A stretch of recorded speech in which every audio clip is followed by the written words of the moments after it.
Greetings everyone, Slizzle466 here, and in today's video we're looking at some of the best off-meta decks to climb within Wild. I have 13 decks to share that I've collected from various sources online, and any decks that you don't see here that you'd like to share with me, feel free to leave a comment below. We start with Togwaggle Druid by a player whose username looks like a password or deck code, and this is basically a Togwaggle Druid. It's a deck that came out of standard, so there aren't a ton of wild cards in here. But basically how the deck works is you play Whispering Woods or Glowfly Swarm to get a big board, and you try and cheat those out with the Lightning Bloom. And then you just buff it to ridiculous amounts. You can play Soul the Forest, making it even more difficult for you to have a board cleared. You take advantage of the lunar and the solar eclipses. And it's a deck that has a ton of burst potential, but it isn't as fast as the usual aggro druid that you see. We've also got Malygos Druid. This is a list by Slugcat. This is a bit of a pricier version. As you can see, it uses Twig as well as Forest Ward and Omu.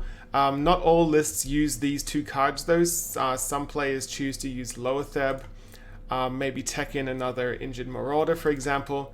But basically how the deck works is you want to play Celestial Alignment as early as possible, and then you start ramping back up so that you can play your Malygos, your other Malygos to get all your spells, and then just a couple spells is enough to OTK your opponent.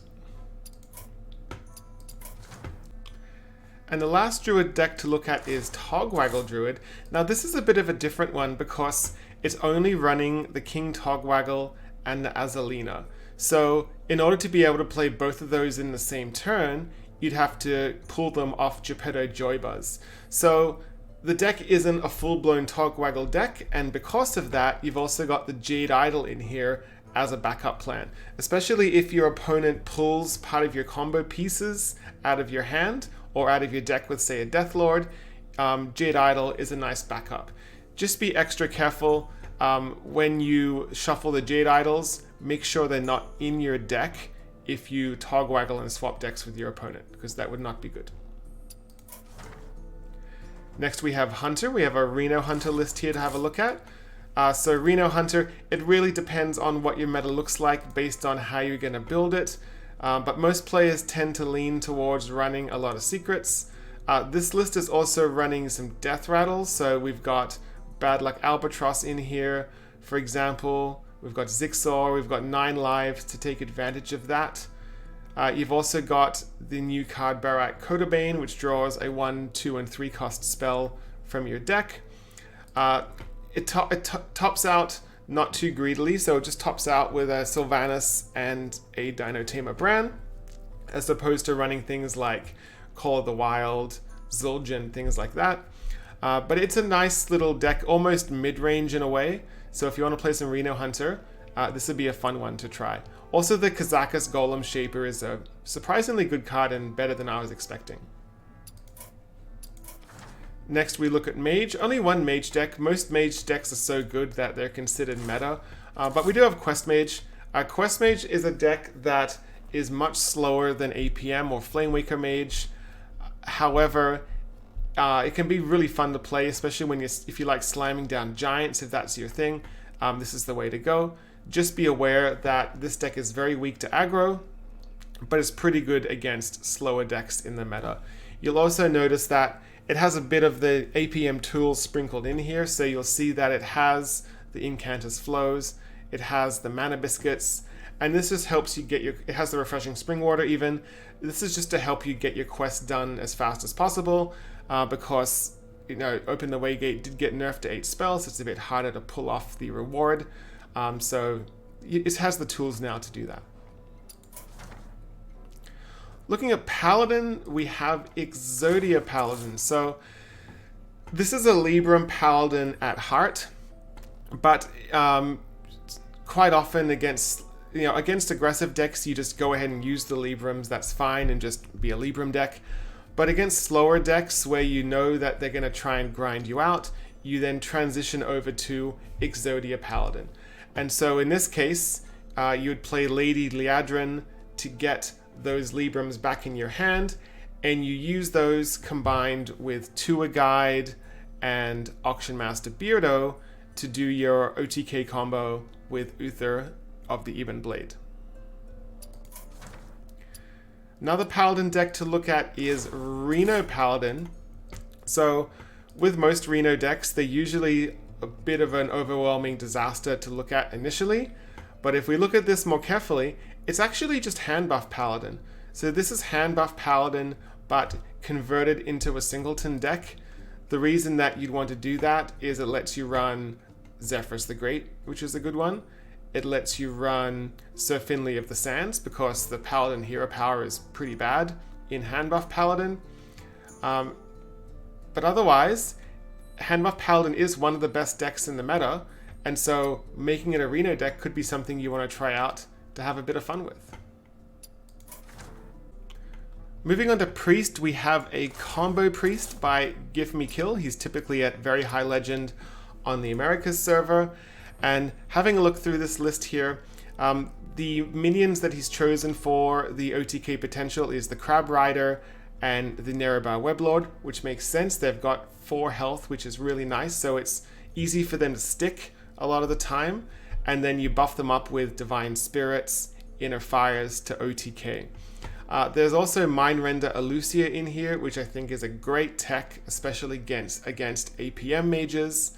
And you've also got Power Word Fortitude included in here, which is a new addition to Hearthstone. And because you do have a lot of spells in your hand, a lot of the time this is going to be pretty cheap to play.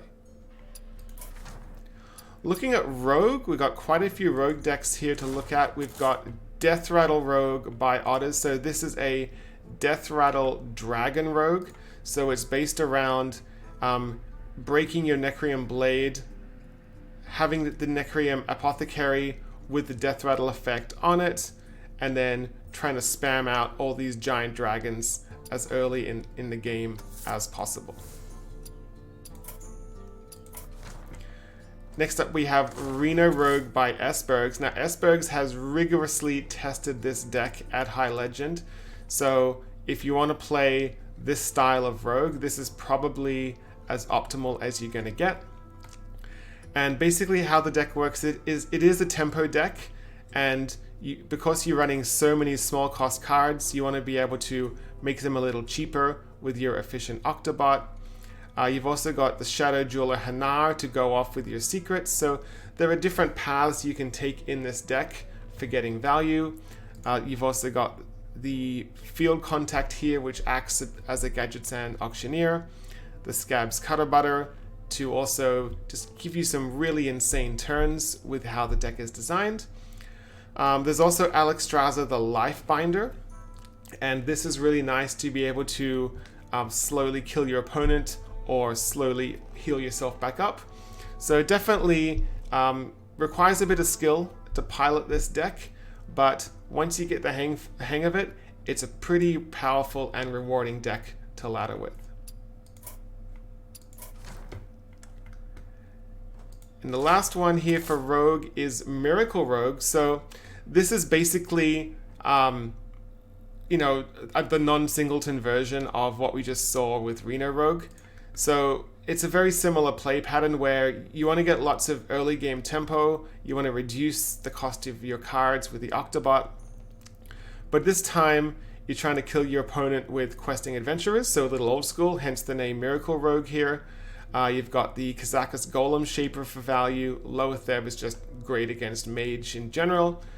So if you don't want to play a singleton version, you could go for this version instead. Looking at Shaman, only one list, but this is another list that's been very well tested by Cream Puff. This is Cream Puff's Shadowwalk Shaman. It has a lot of elemental synergies in it, so that's why you do see quite a few elemental cards sprinkled through here. This isn't necessarily an infinite Shadowwalk. You can just go for pure value. You can lock your opponent out with the Loetheb effects. You can freeze up their board with Glacial Shards. You've also got, this is becoming a classic Shaman board clear, running the Toxaphine and the Firemancer Flugel. But if you want to play some Shadowwalk Shaman, I would highly recommend playing this version. It'll have the best chance of you not losing to aggro, which is typically a problem with Shadowwalk Shaman. And last but not least, we have Aggro Warrior.